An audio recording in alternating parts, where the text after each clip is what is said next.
Bienvenidos a la economía de DW. Empezamos con datos de Estados Unidos. Las ventas minoristas cayeron de forma inesperada en julio, registrando su peor resultado en más de un año, según los datos publicados este viernes por el Gobierno.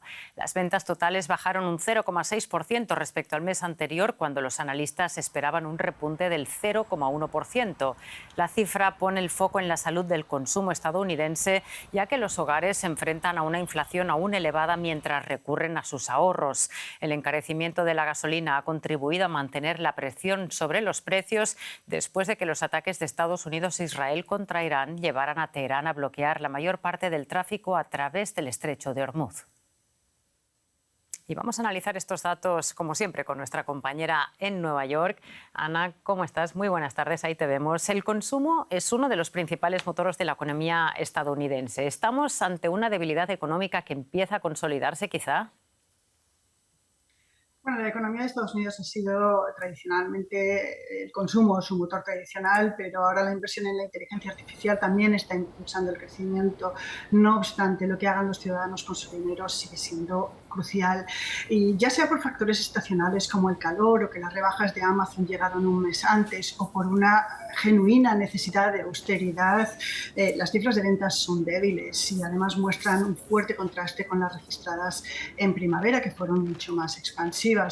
Además, la tendencia que muestra la confianza de los consumidores sigue estando a la baja. Hoy se han conocido los detalles del índice de confianza de la Universidad de Michigan y después de 2 meses al alza, en las primeras 2 semanas de agosto, el índice se ha dado la vuelta, coincidiendo con la subida del precio de la gasolina.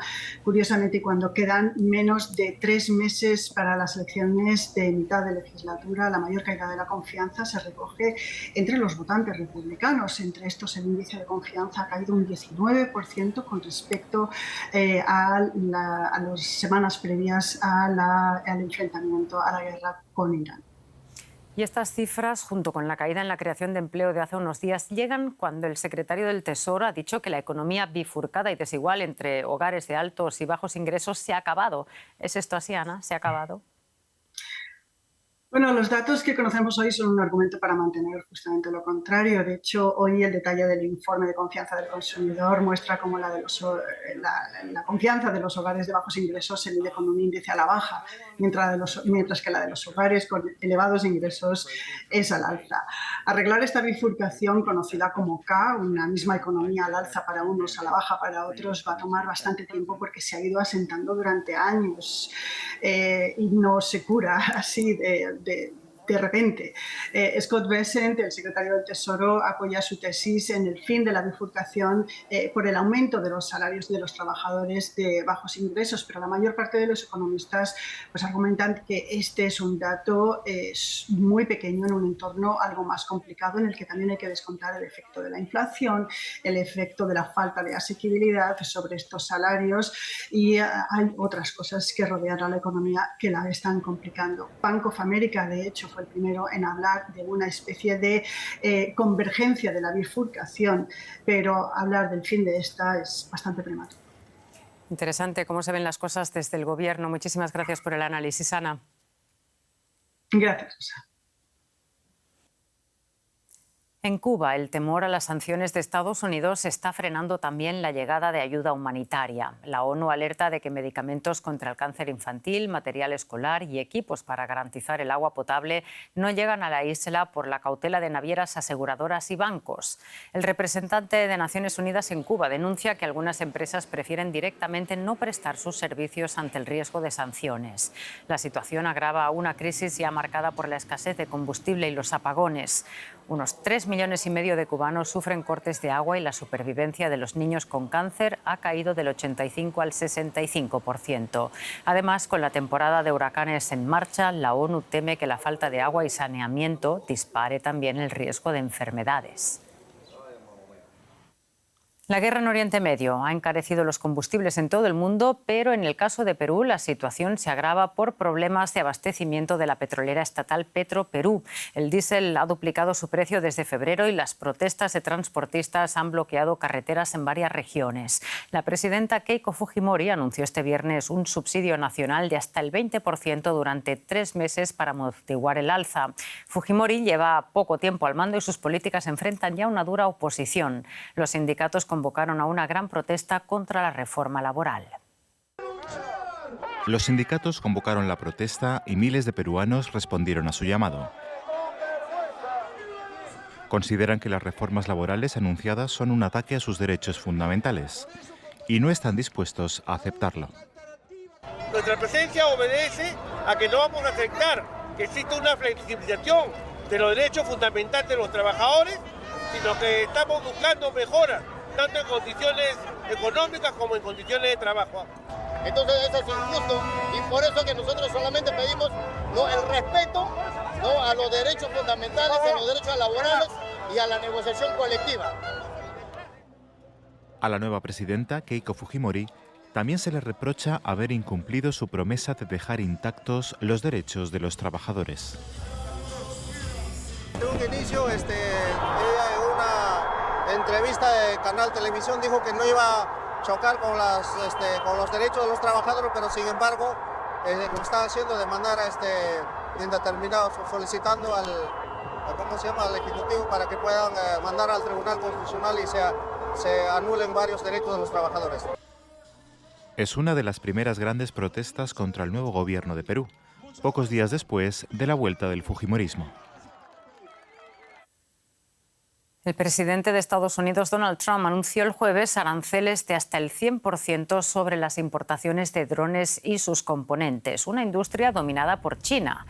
El arancel se aplicará a los drones con un peso máximo al despegue superior a 25 kilogramos y a los modelos equipados con cámaras termográficas. Según Trump, el objetivo es fomentar la producción de drones en Estados Unidos y reducir la dependencia de proveedores extranjeros. El gigante estadounidense de la inteligencia artificial, OpenAI, ampliará su presencia en Alemania con una segunda sede en Berlín, según ha comunicado su director ejecutivo, Sam Altman. Altman también estudia construir centros de datos propios en Alemania para responder a la creciente demanda de infraestructura de IA.